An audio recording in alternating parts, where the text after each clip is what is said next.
Здравейте, фенове, последователи, как сте, какво правите? Не сме се включвали отдавна. Днес е понеделник, слънчев понеделник, 6 градуса и половина навънка.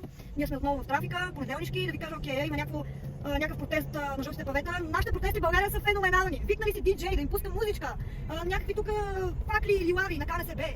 Просто нямам думи, някаква стационарна камера на сливница има след Люлин.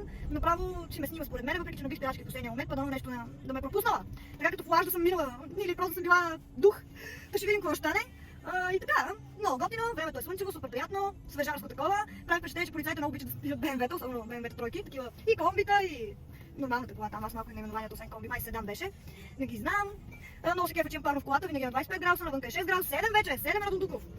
Много готино и така, ние сме феноменални от гледна точка на протести. На абсолютно всичко, което се случва. Да, хора, прави ми впечатление разликата в цените на всяка една бензиностанция. На Лукойл специално. Аз като минавам покрай някоя веднага заглеждам цените. Значи тук в Люлин е 2,37. В Дружба, където аз започнах да зареждам е 2,38, там където се зарежда сам. В Младост е 2,43. На това, като се включваш на околовръстното след Бъкстоун, има един Лукойл, на който цената там е 2,42. Но най-скъпото, където ми направи впечатление, беше на Горна баня, като се връщаш от Банкя, е 2,52. Ама защо хората сами си измислят как така? Общо ще блъсна тази жена.